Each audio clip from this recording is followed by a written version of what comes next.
안녕하세요. 반갑습니다. 제가 열방교회 저녁 예배에 이렇게 오게 돼서 정말 영광으로 생각하고요. 저희 목사님은 한 번씩 오셔서 말씀 전하셨던 걸로 제가 기억하는데, 이제 그때마다 저도 사역이 있어서 따라오지를 못했었고, 저녁 예배 이제 제가 강의하러 와서 이렇게 뵙게 되니까 정말 더 영광이고, 저녁 예배가 굉장히 운치 있고, 이 추운 겨울 저녁에 이렇게 와주셔서 서로가 정말 은혜가 되는 자리인 것 같습니다. 네, 저는 이제 어, PPT 띄워줘야 될 것 같아요. 예. 저는 지금 이제 한국어 교사, 외국인들을 가르치는 한국어 교사로도 일을 하고 있고, 다문화 사회 전문가로도 활동을 하고 있습니다.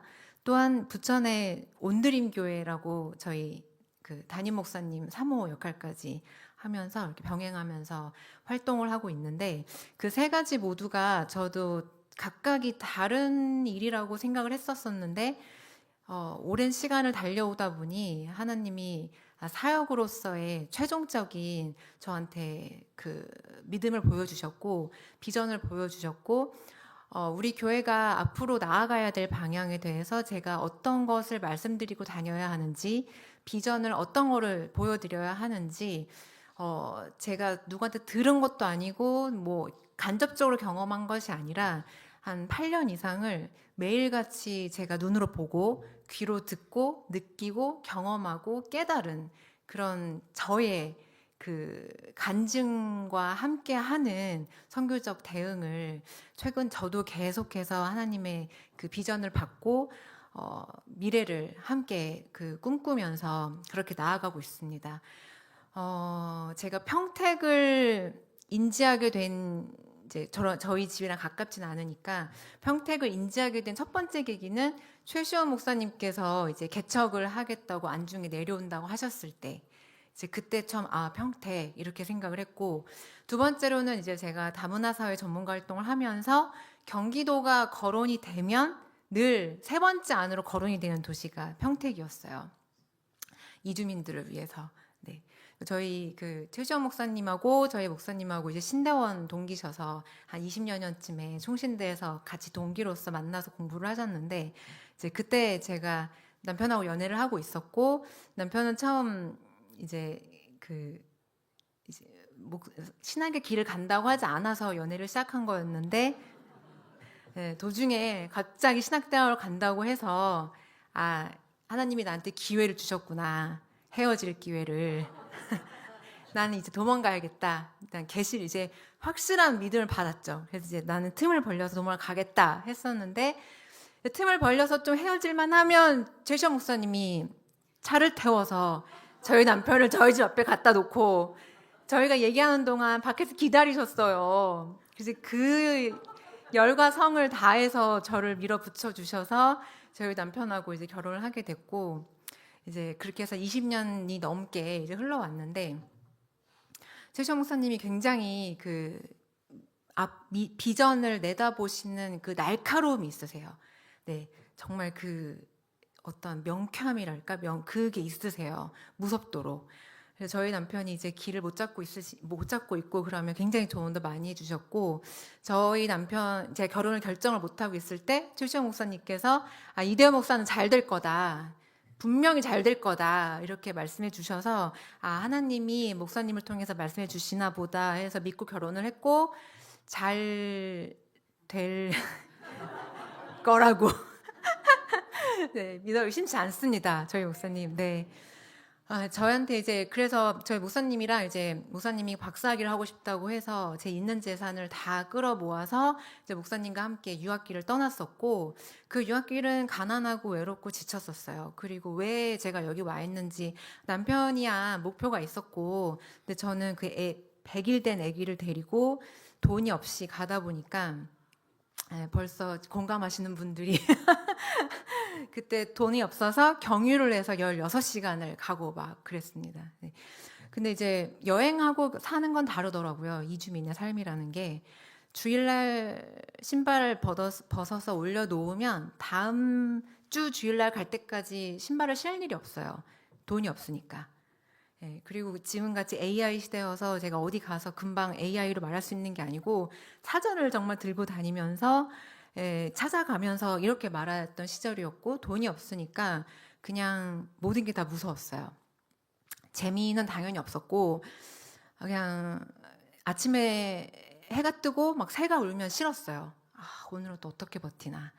아, 이게 사는 거는 굉장히 다른 문제였구나라고 생각하고 그때 그냥 이렇게 유학을 접고 이제 돌아왔고 아, 이제 빨리 이제 다시 내 궤도에서 살아야지 이렇게 생각을 했었는데 하나님이 어떤 은혜의 그런 부르심으로 저를 이런 길로 인도를 하셨고 아, 그때 제가 돈이 있었던 이주민이 아니고 돈이 없었던 이주민의 삶을 정말 뼈저리게 겪으면서 아, 이 일을 제가 사역으로 해볼 수 있겠다라고 생각하고 그 길에 들어서서 이제 한 8년이 지났습니다. 이제 제목이 제가 우리 다 같이 한국 교회와 다 같이 다민족 다문화 사회가 주는 도전과 선교적 대응 이렇게 제목을 지었는데요. 그 처음에는 한국어 교육 외국인 아이들을 가르치는 일이라고 생각하고 은혜의 장소로 보내져서 그렇게 하다 보니까 아 제가 그냥 마냥 간 게 아니었던 것을 그 오랜 시간을 통해서 매일매일 체험을 통해서 제가 깨달을 수 있었고 그 비전과 그 보여주심을 명확하게 성도님들한테 설명해 드릴 수 있는 그런 자신감과 그런 경험을 저한테 은혜를 겪게 해주셔서 정말 이렇게 전달해 드릴 수 있어서 정말 은혜의 시간이라고 생각합니다. 감사합니다. 목차는 이렇게 오프닝 뭐 다문화 시대에 대해서 그리고 이주민과 다문화 학생에 대해서 이주민의 자녀들이 교회에 주는 의미, 교회가 놓친 이웃이 누구인지, 정말 포용할 수 있는 교회가 무엇인지, 우리가 다 같이 한국 교회가 다 같이 가야 할 방향은 무엇인지 이렇게 한번 진행을 해보도록 하겠습니다.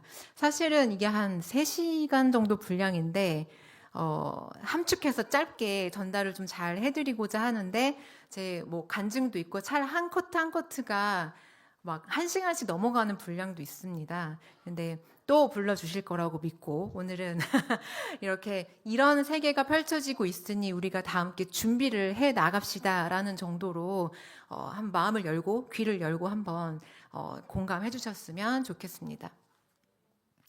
저는 이제 한국어 교사 일을 하고 있고 이제 1급 자격 그리고 다문화 사회 전문가 자격으로 활동을 하고 있는데 저런 것도 있었어? 뭐 하실 거예요.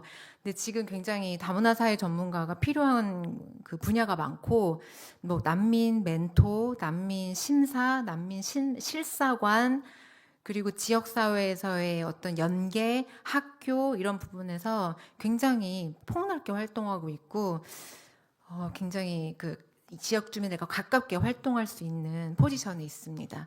2017년도부터는 인천의 한박중학교라는 곳에서 한국어 교사 일을 계속 하고 있고 작년에는 그 아시아 선교사 연합 CSCA라는 곳에서 선교사님들 연합에서 도대체 한국의 다문화 사회가 뭐 어떻게 되고 있다고 하는데 그 현장을 좀 설명해 줄 수 있냐라고 초청을 하셔서 치앙마이에 가서 섬기게 되었습니다. 너무 이제 놀라워하셨고 그 뒤 간증도 또 뒤에 얘기가 나오는데 그때 최시영 목사님께서도 먼 길을 오셔서 함께 세미나에 참여해 주셨고 아마 굉장히 해안이 있으시고 미래에 어떤 그런 날카로움이 있으시기 때문에 먼저 아마 느끼셨고 그래서 오늘 또 이 자리를 만들어 주셨던 거라고 생각이 듭니다. 제가 이제 한 학교에 오래 있으면 고이잖아요. 생각이 고이고 경험이 고이기 때문에 하나님 제가 그러면 좀 더 레인지를 넓혀서 다른 학교에 다른 지역에 다문화 아이들은 어떻게 지내고 있는지 그게 궁금해져서 시간을 쪼개고 다시 원서를 내고 해서 초등학교, 중학교, 고등학교, 대학교를 다 그랜드 슬램을 달성해 봤습니다.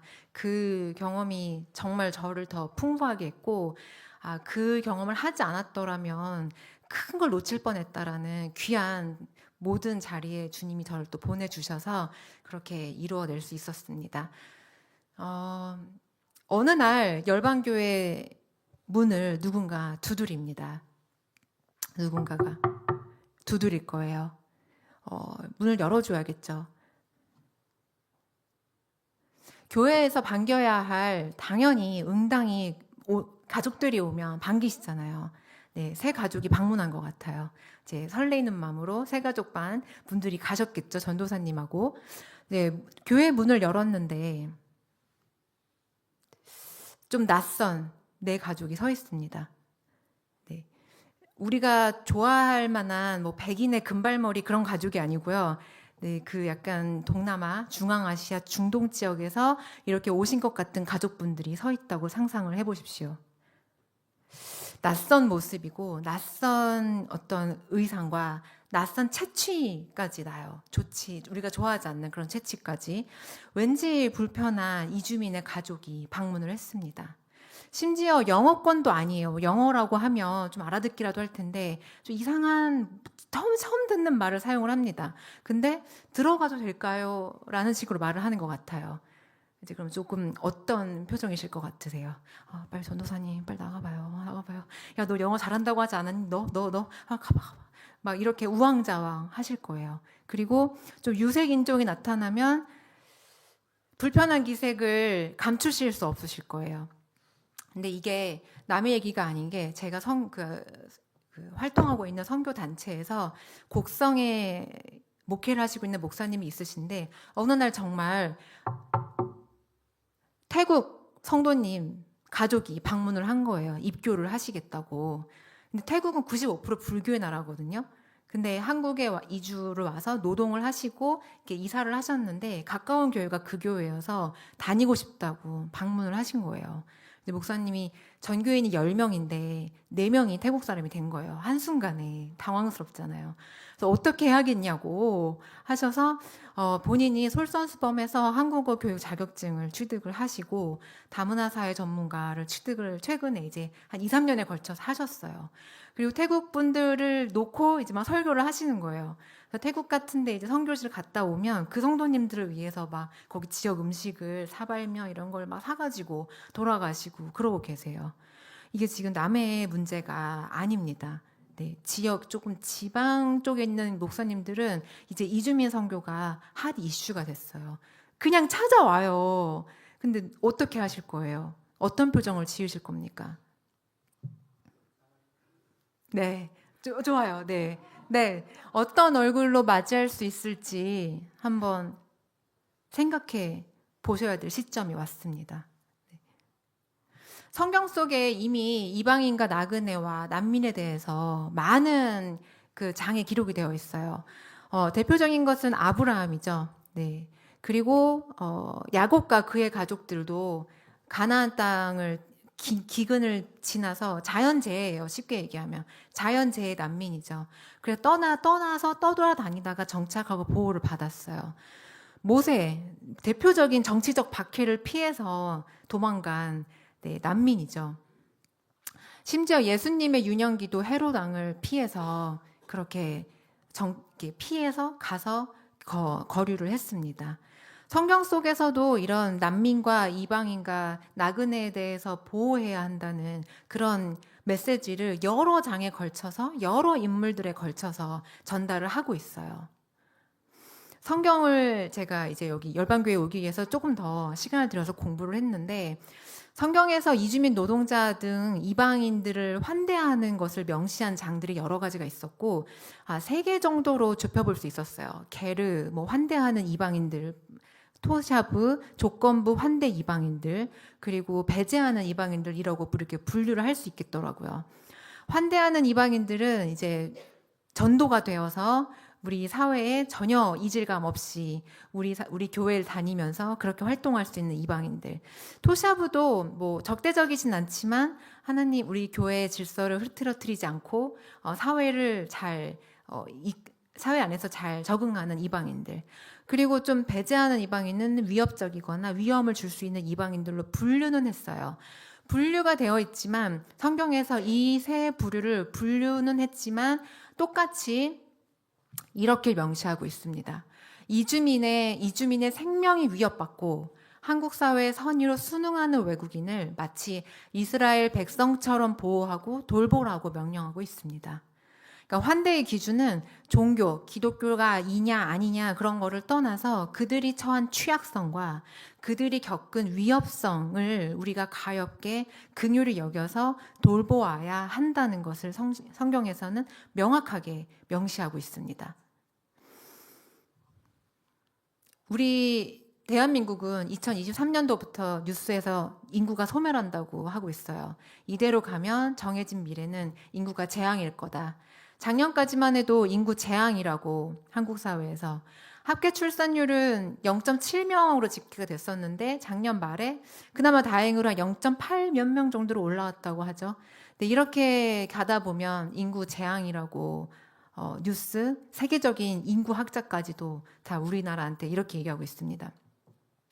지금 그 평택은 그래도 아이들이 좀 많은 것 같은데 제가 있는 학교만 해도 점점 줄고요. 이제 네 반에서 세 반으로 줄었고 세 반이 막 15명씩 앉아 있을 때가 있습니다. 독감 걸려서 한 8명이 안 오면 7명이에요, 한 반이. 그렇게 눈에 띄게 책상 수가 줄어들고 있습니다. 그래서 대한민국은 이제 급하게 다문화 사회를 급격하게 추진을 했고 이민, 결혼, 유학, 일, 탈북 이런 여러 가지 경로를 통해서 이주민들이 들어오고 있어요. 사실 우리나라는 아직 이민을 법적으로 개방하진 않았습니다. 우리나라 이민 왔다는 얘기는 못 들어보셨죠? 우리가 호주로 이민 갔어 이런 얘기는 하셨어도.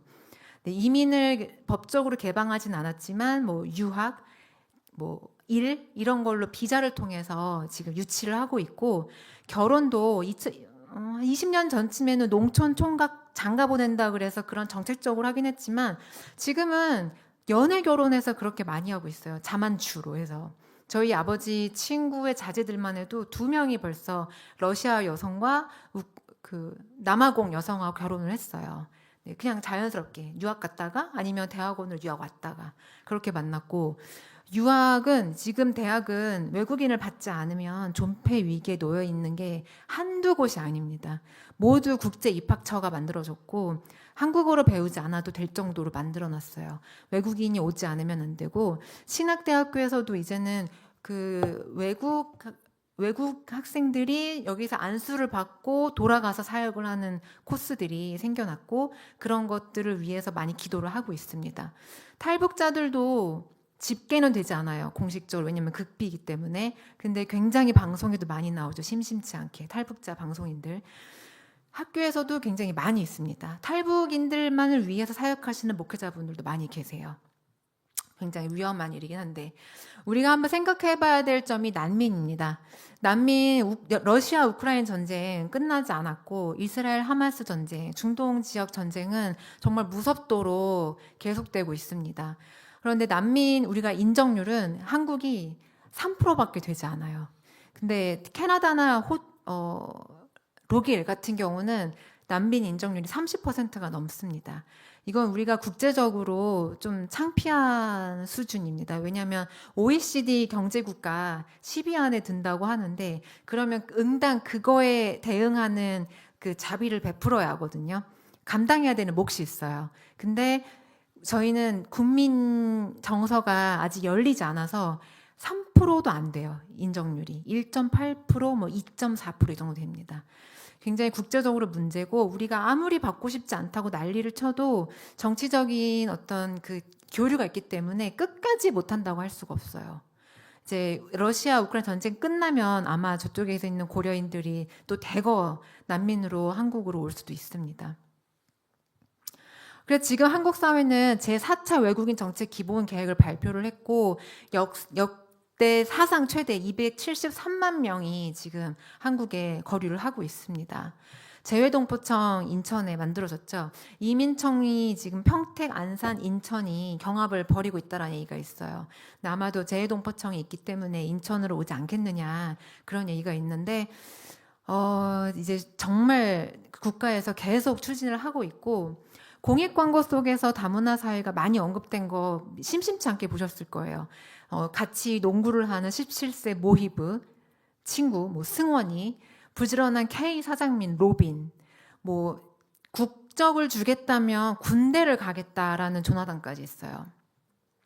지금 한 2000년대 초반에 농촌 총각 장가 보내기 정책이 엄청나게 많이 추진됐어서 그 학생들이 이제 20살이 넘었어요. 그때 태어난 아이들이. 그때 태어난 아이들이 이제 다문화 사회의 1세대, 이제 여기서 태어나고 자란 첫 번째 세대로서 군대를 가야 하는 시점이 왔습니다. 그래서 병무청도 난리가 났어요. 어떻게 받아야 될지, 얼마나 어떻게 인정을 해줘야 될지, 다문화가 뭔지. 그래서 이게 극비라서 공개하고 있지는 않지만 대학이나 정부에서 계속 병무청으로 그런 다문화적인 뭐 컨퍼런스나 연수 같은 게 굉장히 많이 들어가고 있습니다. 한국의 이민은 이렇게 흘러가고 있었어요. 처음에 해방하고 난 다음부터는 우리가 다 수출했죠. 아버지들이 중동 가서 돈 많이 벌어오셨고요. 네, 사탕수수밭 많이 갔고, 네, 파독 어머니들 독일 갔고, 그렇게 해서 돈을 많이 벌어왔었어요. 그런데 88년 올림픽 기점으로 우리나라가 엄청난 성장을 했고, 그 성장한 모습이 전파를 타기 시작하면서 이제 그 고향 향수에 젖었던 제 농포들이 눈을 돌리기 시작했고, 그 시점과 맞물려서 K-팝, K-컬처, K-드라마들이 엄청나게 뜨면서 중앙아시아, 중동, 뭐 동남아시아 이쪽에서는 워너비 국가가 되었습니다. 우리는 맨날 이렇게 사니까 체득을 못 하실 텐데요. 저는 이제 그쪽 친구들하고 매일 만나고 매일 보기 때문에 어때? 그러면 너무 좋대요. 너무 좋대요. 학교가 그렇게 좋을 수 없고 밥을 공짜로 주고 선생님들 너무 친절하고 사회 시스템 잘 되어 있고, 그리고 거기 그 중앙아시아 쪽에 우리 한국 남성분들 가시면 거의 왕자 대접 받으실 수 있어요. 네, 좀 자존감 떨어졌다. 요즘 내가 좀 안 풀린다. 집에서 안 먹힌다. 그러면 한 달 살이 추천합니다. 네, 어깨가 이렇게 해서 오실 수 있어요. 네, 왕자, 네, K 왕자. 네, 제가 추천합니다. 좀 힘드시면 한번 다녀오시는 것도. 네, 코로나 때 잠깐 주춤했어도 거의 끄떡없이 폭발적으로 올라가고 있습니다. 코로나 때 잠깐 주춤했지만 10%씩 꾸준히 증가하고 있고, 이게 낮은 수치에서의 10%보다 굴러가면서의 10%는 뭐 거의 기하급수적으로 올라간다고 볼 수 있어요. 총 인구 대비 외국인 이주민 비율이 몇 퍼센트일 때, 이제는 다문화 사회구나 라고 하실 것 같으세요? UNHCR이나 세계국제기구에서 이 정도면 100명 있을 때 외국인이 이 정도면 이제는 다문화 사회라고 생각해야 돼 라고 권고한 퍼센트가 있어요. 어떻게 생각하세요? 100명 중에 몇 명이면 이제는 우리가 다문화 사회구나. 20%, 30%, 네. 15%요? 5%요? 네. 5%입니다. 5%. 5%면 우리는 다문화 사회로서 이제 준비를 해야 한다라고 권고하고 있어요. 근데 우리나라 몇 퍼센트일까요? 우리나라. 이제 앞으로 될 거야. 그래. 오늘 들어보니까 이제 앞으로 되겠지라고 생각하실 것 같은데 공식 집계만 5.3%가 넘었고요. 불법 체류자, 미등록 외국인 빼고예요. 법무부에서 공식 집계한 것만. 네, 그러면 그 이상이라는 얘기예요. 그 이상. 이미 앞으로 될 거야가 아니에요. 이미 됐어요. 이미 됐어요. 네. 다문화 학생이 굉장히 중요합니다.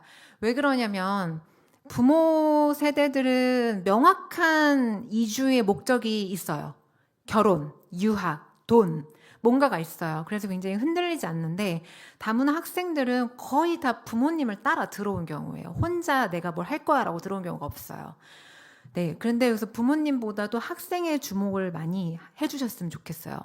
부모님이 자녀가 없을 수는 있지만 자녀가 있는데 부모님이 없는 경우 별로 없기 때문에 이주한 경우에는 아이들이 저 정도다 그러면 부모가 몇 명 이렇게 어느 정도 되겠다라고 가늠도 해보실 수 있을 것 같아요.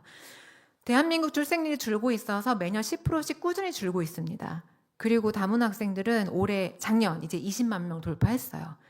이제 모수가 줄다 보니까 당연히 다문화 학생 비율이 점점 높아지고 있습니다. 이게 점점 이제 만날 것 같아요. 점점.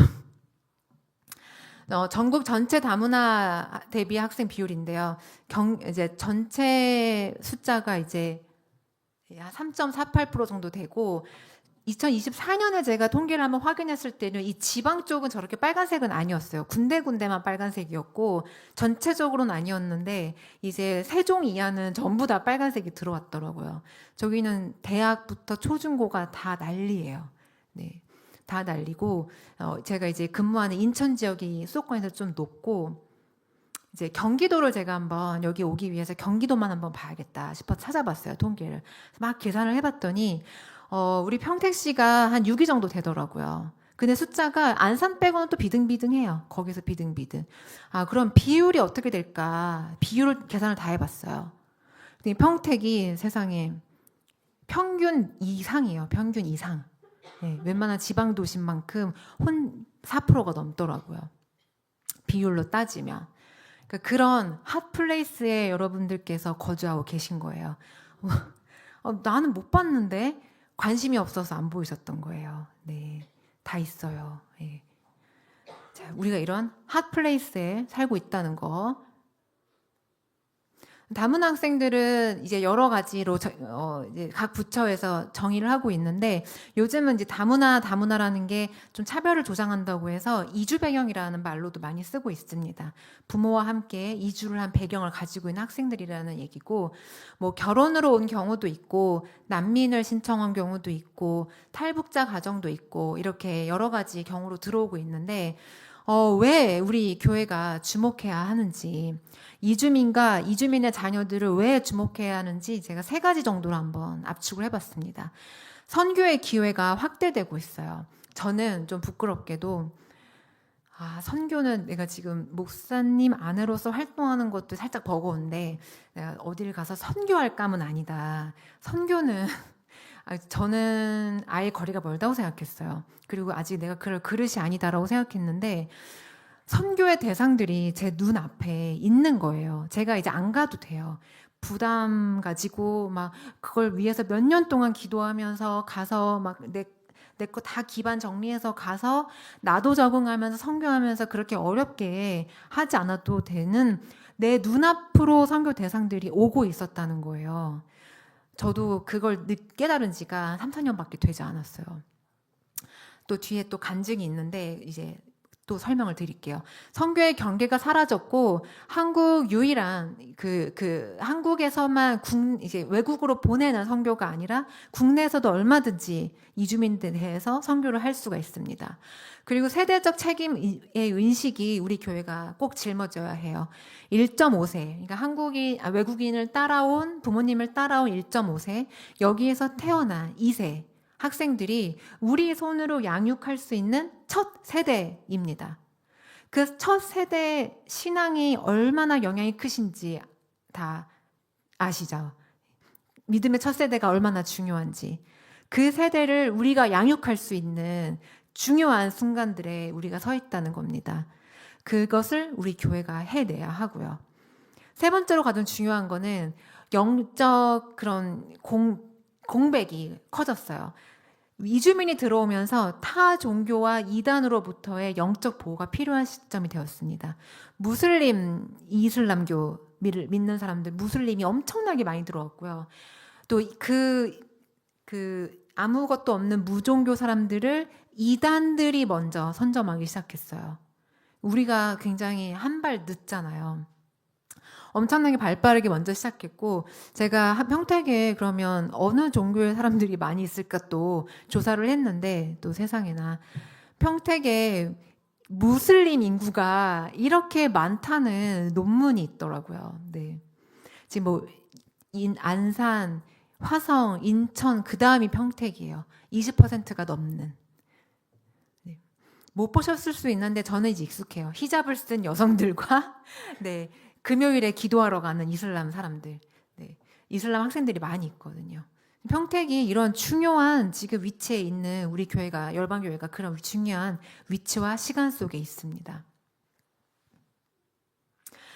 실질적으로 제가 경험한 얘기를 조금 또 얘기를 해드리고자 하는데 제가 근무하고 있는 학교가 다문화 학생 비율이 이제 25%를 넘었어요. 100명 중에 25명이고 제가 처음에 갔을 때만 해도 10% 이렇게 있었는데 몇 명이 없었는데 꾸준히 증가를 해서 지금은 4명 중에 1명이 외국인 학생입니다.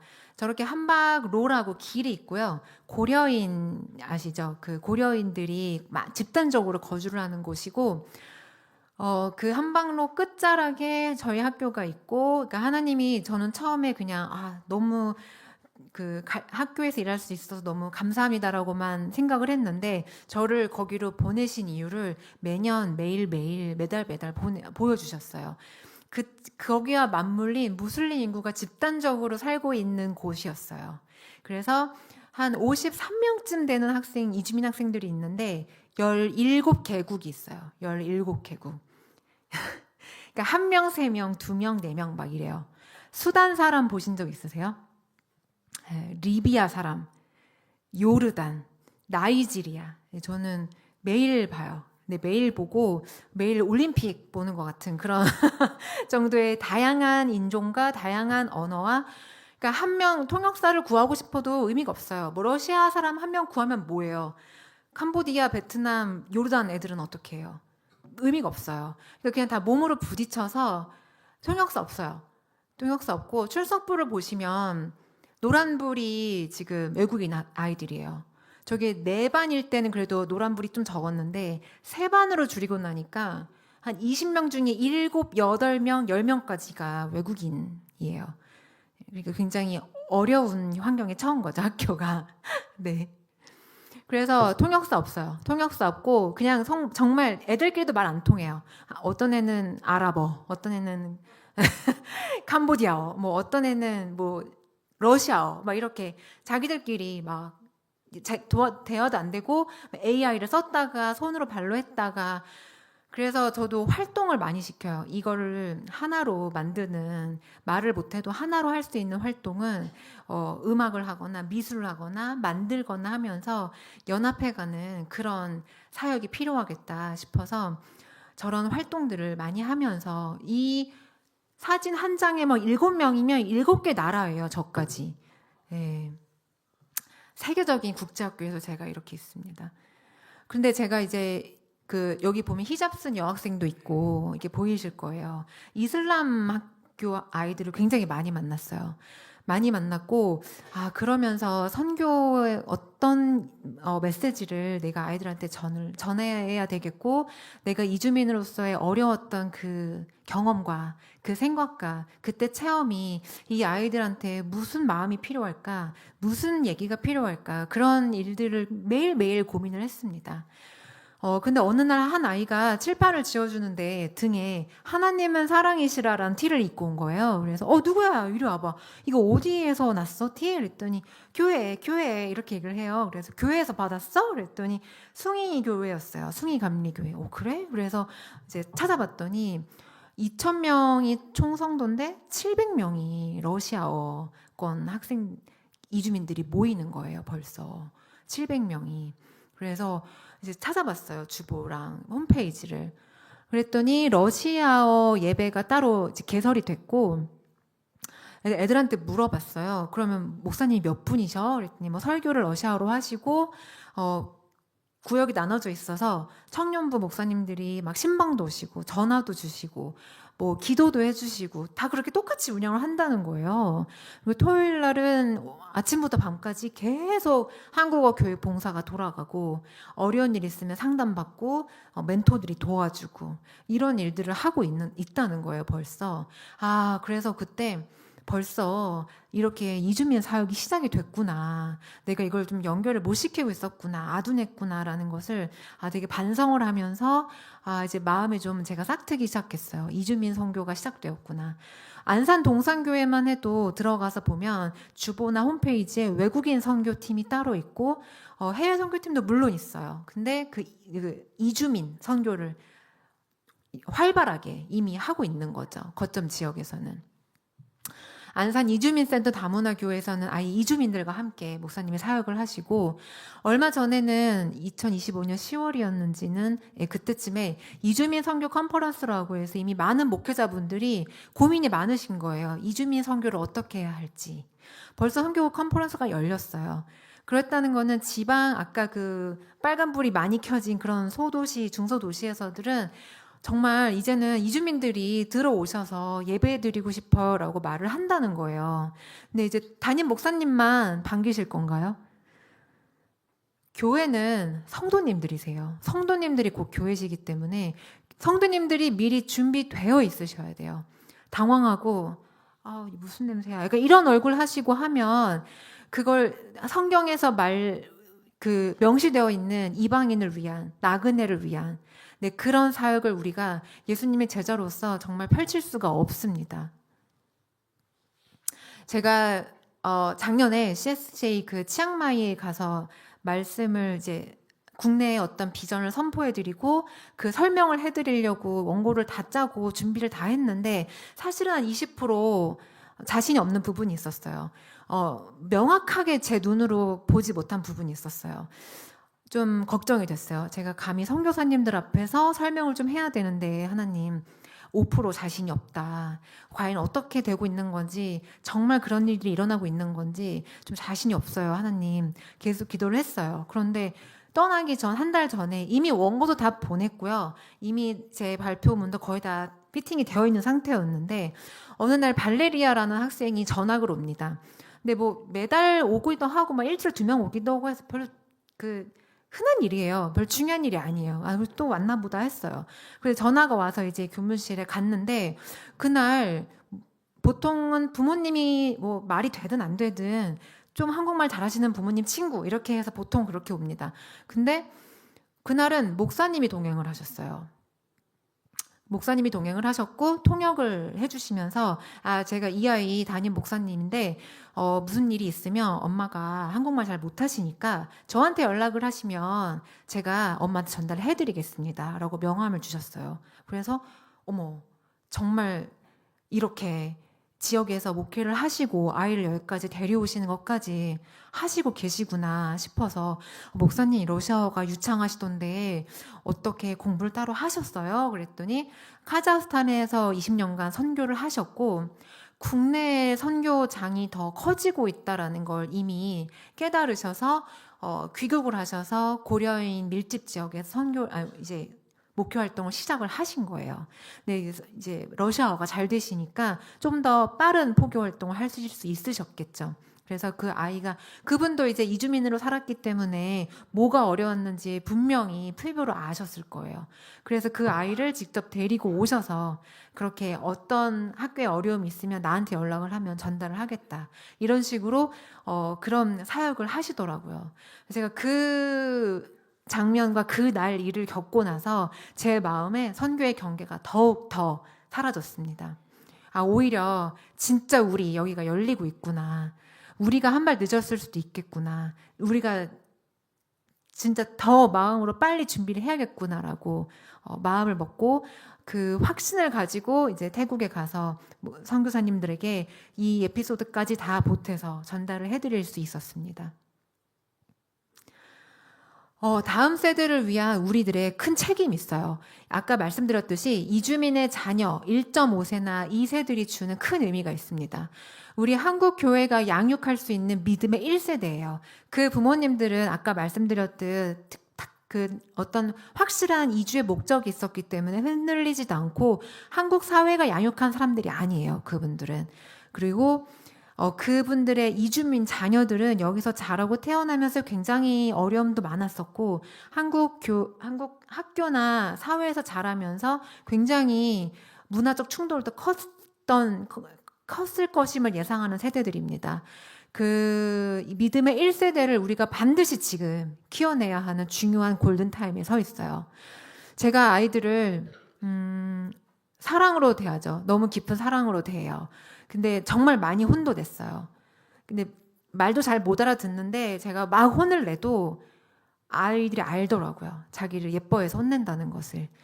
네, 그렇게 제가 느낀 거는 사랑으로 그 아이가 사랑을 느끼면 사랑을 베풀고 싶어 하더라고요. 자연스럽게. 제가 내가 너 그렇게 가르쳐줬잖아. 너도 가서 도와줘야지 라고 말하지 않았는데 자기가 한번 은혜를 느꼈기 때문에 새로운 아이가 오면 제가 시키지 않았는데 찾아가서 안내하고 데리고 다니면서 막 멘토 역할을 자처해요. 근데 사랑은 글로 배울 수 없는 거잖아요. 우리 어렸을 때 교회에서 정말 사랑을 느끼고 커서 우리 지금 이 자리에 있는 거잖아요. 네. 그것을 지금 심어줄 수 있는 1.5세대와 2세대가 우리 주변에 널리 퍼져 있습니다. 우리가 해야 될 일이 지금 너무 많아요. 그 아이들을 잘 키워내지 않으면 우리의 자녀들과 연합이 되지 않아서 굉장히 어려운 사회를 만들 수 있어요. 청년폭동 일어날 겁니다. 지금 아일랜드랑 미국 청년폭동들이 그런 것들을 보살피지, 케어하지 못해서 청년들이 연합이 되지 않고 있어요. 그럼 사회가 분열되죠. 우리가 물려줄 수 있는 사회는 그런 사회가 아니잖아요. 믿음과 신앙의 사회를 물려주고 싶으시잖아요. 그러면 그 친구들, 그 자녀들을 잘 키워내야 돼요. 우리 자녀들만큼. 그래야 우리 자녀들하고 함께 이런 다음 세대들, 우리 여기 있는 학생들처럼 같이 크면서 자랄 거란 말이에요. 근데 우리가 사랑을 해주지 않으면 그 친구들도 우리한테 사랑을 베풀지 않거든요. 네, 사회 통합에 기여할 수 있는 교회의 큰 역할이 기다리고 있습니다. 제가 정말 반성을 했던 사건이에요. 제가 이슬람교 학생들을 많이 만나면서 너무나 강해요. 존경스러울 정도로 강해요. 정말 학교에서 밥을 안 먹어요. 왜냐하면 어떤 고기가 들어있을지 모르고 믿을 수 없다는 거예요. 부모님이 우리 성경 그 신앙적으로 먹지 말라고 했기 때문에 먹지 않아요. 우리가 아무리 교회에서 아무리 가르쳐도 우리 애들 그 정도까지 못할걸요? 그 정도까지 못할 거예요. 네. 금요일 오후 1시에 얘네들은 예배예요. 학교에서 다 미인정 조퇴를 하고서라도 갑니다. 부러워요. 그런 신앙의 힘들이. 저 친구가 제가 고등학교에서 만난 친구예요. 이집트 학생이고 이슬람교라고 생각했어요. 근데 이제 그날 한국 음식 좋아하는 음식에 대해서 이제 한국어 시간에 얘기하다가 넌 뭐 좋아해? 그랬더니 부대찌개를 좋아한대요. 근데 부대찌개? 그 햄이 다 들어간 걸 너가 먹는다고? 너 먹어도 돼? 그랬더니 저 기독교예요. 이러는 거예요. 그래서 기독교라고? 그랬더니 원래 이슬람교였대요. 원래 이슬람교고 무슨 이름도 모하마드 뭐 엄청 길어요. 그게 그 이름에 룰이 있어요. 그러니까 성경에 자기네 성경에 나온 인물 큰 인물 하나, 아버지의 이름 하나, 자기 이름 하나 뭐 이런 식으로 세네 개 이름이 길어요. 그랬고 이제 누나 둘, 자기 엄마 아버지 이렇게 6명 동생까지 이렇게 이주를 했는데 굉장히 어렵게 살았대요. 근데 자기 그 인근의 교회에서 그렇게 지극정성으로 자기 집을 보살펴 줬대요. 네. 이슬람교는 전 안 된다고 생각했어요. 네. 쟤네는 빼고 전도해야겠다. 쟤네 한 명 전도하느니 10명 전도하겠는 거예요. 너무 강해서 뭐 되지가 않아요. 너무 강해요. 그냥 안 된다고 생각하고 저는 이제 좀 벽을 쳤어요, 사실. 근데 저 친구 일을 겪고 제가 깊게 반성을 했습니다. 그래서 지금 누나, 어머니, 자기 동생까지 모두 기독교를 개종을 했고 청년부에서 찬양팀 드럼 사역을 해요. 아버지는 개종이 안 돼서 아버지는 삐져서 돌아가셨대요. 이집트로. 그래서 얼마 전에 이제 이거 준비하면서 이름도 기철이라고 목사님이 지어주셨어요. 네. 그쵸? 주님이 뭐 귀한 뭐 이런 이름일 거예요. 그래서 저는 정말 그냥 기철이라고만 해요. 기철아 요즘 뭐해? 그랬더니 청년부랑 제주도 MT 갔대요. 얼마 전에 이거 준비하면서 사진 보면서 제가 전화했거든요. 야, 너 얼굴 좀 쓸게 이렇게. 제가 이 사건을 통해서 크게 반성했습니다. 이슬람교도까지 포용해야겠구나. 안 되는 건 없구나. 정말 되는구나 저렇게. 저 친구 졸업식 때 제가 갔어요. 그랬더니 그 그러니까 이슬람교에서 이셨는데 한국에서 안수받고 목사님이 되신 분까지 오셨어요. 그래서 서로 인사했어요. 그 목사님, 그 선생님, 안녕하세요. 이렇게 인사하는데 서로 되게 무언의 그 신앙의 눈빛을 주고 받았습니다. 또 중요한 사건이 있었어요. 이 두 남매가 제가 굉장히 사랑하는 애제자들입니다. 그 아프가니스탄 특별기여자들 한국에 왔던 거 사건 기억하시죠? 우리 학교에도 이제 몇 명이 배정이 돼서 저 친구들을 굉장히 제가 애정을 갖고 가르쳤는데 이제 졸업은 시키긴 했어요. 근데 그때 제가 정말 또 놀란 사건이 있어요. 자꾸 이제 저랑 얘기를 많이 하니까 뭐 어머니를 가르쳐 주러 어느 교회에서 한국어를 가르쳐 주러 오신다. 무료야? 그랬더니 무료래요. 그리고 평일에도 뭐 엄마를 모시고 병원에 가고 뭐 이렇게 굉장한 되게 밀접한 친절을 베푸는 거예요. 그래서 제가 조금 느낌이 이상해서 저만 그런가 싶어서 저 친구들의 동생의 한국어 선생님이 또 있었어요. 그 선생님이 독실한 크리스천이세요. 그래서 그분 선생님하고 연합을 해서 한번 조금 더 깊게 알아보자 했더니 알고 봤더니 이제 이단 교회가 벌써 침투를 한 거예요. 그래서 한국에서 받을 수 있는 뭐 특별한 그런 거 있잖아요. 정부에서 주는 혜택 그런 걸 기가 막히게 막 제공을 하고 병원 쫓아다니고 애들 뭐 쫓아다니고 자기네 교회가 뭐가 있으면 막 행사에서 부르고 굉장히 깊게 침투해 있는 거예요. 그래서 정말 이단도 이렇게 발빠르게 움직이는데 우리는 뭘 했나 그런 반성을 그 선생님하고 굉장히 깊게 했습니다. 그 이단 교회에서는 이미 저 분들이 집단 합숙할 때부터 이미 들어갔더라고요. 통역사들을 통해서. 그래서 이제 이주를 했는데도 불구하고 다 막 멘토라고 이제 와가지고 도와주고 가르쳐주고 무료로 막 이렇게 섬기는 거예요. 정말 우리가 이단보다 못하면 안 되지 않습니까? 최소한. 네. 벌써 이단들도 새로운 이주민이 들어왔다고 발빠르게 움직이고 있었어요. 이렇게 영적으로 틈이 벌어지고 있는데 우리가 안일하게 그런가? 오면 시작하지 뭐. 이렇게 생각하기에는 우리의 다음 세대들을 위한 우리의 임무를 다 못하고 있다고 생각합니다. 저는.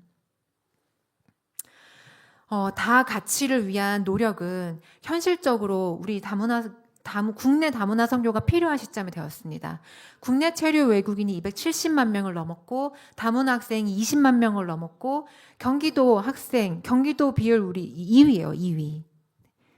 결코 우리는 아닌데? 라고 할 수 있는 숫자가 아닙니다. 교회가 놓친 현실들이 굉장히 있어요. 너무 큰 현실을 놓치고 있습니다. 선교 대상이 급격하게 확대되고 있고 신앙 정체성의 위기가 크게 찾아오고 있는데 우리가 체감하지 못하고 있어요. 또 영적 공백의 위험이 굉장히 크게 오고 있습니다. 타종교와 이단으로부터의 노출과 접근이 되고 있고 지금 우리 자녀들도 결국은 위협을 받을 거예요. 그런 세력들이 늘어나면. 이슬람교 6, 7명씩 나와요. 출산율로만도 계산이 나왔어요. 50 몇 년이면 이슬람교가 더 많아질 거라고 우리나라에.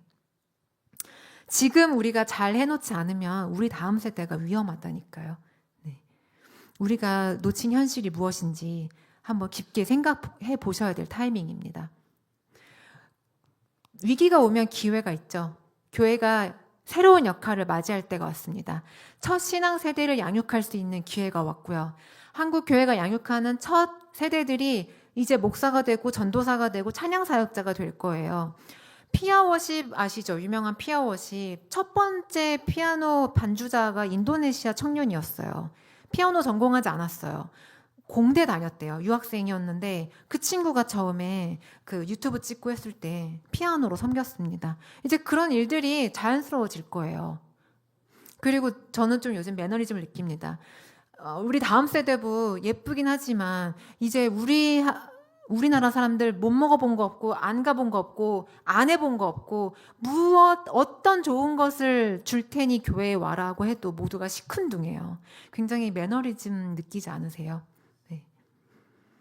굉장히 문제라고 느끼지 않으세요? 다음 세대를 정말 잘 키워내야 됩니다. 신앙, 문화적 안정감을 우리가 제공해줘야 돼요. 우리가 언젠간 한 20년 후쯤에 그 친구들이 정말 은혜를 받고 사랑을 받고 자라서 한국에 정당한 세금 내고 한국의 유명한 과학자가 되고 그 아인슈타인 그 미국 여자 국무장관 이런 사람들 다 난민 출신이에요. 난민 출신이 굉장히 나라에 큰 역할을 해준 경우 굉장히 많습니다. 그렇게 되지 않으리라는 법 없어요. 네, 금메달도 따올 거고 우주선 타는 과학자도 될 건데 굉장히 잘 키워내면 우리 다음 세대들과 좋은 연합을 해서 시너지를 내서 좋은 교회를 이룩해낼 수가 있습니다. 우리가 걱정 안 해도 돼요. 잘 키워내면. 그리고 글로벌 공동체 실현을 반드시 이뤄내야 합니다. 우리 세대들이 이제 앞으로는 우리도 유학 가고 많이 이렇게 살지만 그 다음 그 이주민 세대들과 함께 이뤄낼 수 있는 그런 글로벌적인 신앙을 우리 세대 아이들도 경험을 해봐야 돼요. 그냥 엄마 따라 선교 갔더니 애들 그렇게 살더라. 그냥 나 좀 고맙네. 이런 거 말고 정말 내 친구, 모힙을 한 친구 내가 도와주면서 걔를 내가 끌어주면서 그런 경험을 우리가 함께 해나가야 되고 우리가 그런 멘토 역할을 할 수 있는 게 바로 우리 지금 열방교회 성도님들이 가장 핫한 도시에 가장 중요한 골든타임에 지금 계시고 있다는 것을 확신하시길 바랍니다. 우리 다 같이, 우리 교회 다 같이 하나님은 이렇게 말씀하셨습니다. 너희와 함께 있는 타국인을 너희 중에서 나은 자같이 여기며 자기 같이 사랑하라 라고 하셨어요. 너희는 나그네를 사랑하라. 전에 너희도 애굽 땅에서 나그네 되었음이니라. 네. 우리도 나그네였었죠. 올챙이 시절 기억 못하는 사람이긴 하지만 네, 우리가 나그네였을 때 어떠한 환대를 받았는지 네, 어떠한 사랑을 받았는지 우리 민족이 어떻게 보살핌을 받았는지를 기억한다면 우리도 은혜를 받았으니 베풀어야 하겠죠. 어떠세요? 열방교회는 이제 준비가 되어 있으셨을까요? 조금 되셨을까요? 네. 이제 정말 외국인이 입교를 하고 준비가 되셨고 정말 외국인이 입교를 하면 시즌 2가 준비되어 있습니다. 네. 그때 시즌 2는 그때 외국인이 이제 들어와서 정말 어떻게 해야 될지 조금 고민이 되신다면 다시 연락 주시면 다시 찾아뵙고 시즌 2로 만나 뵙도록 하겠습니다. 감사합니다.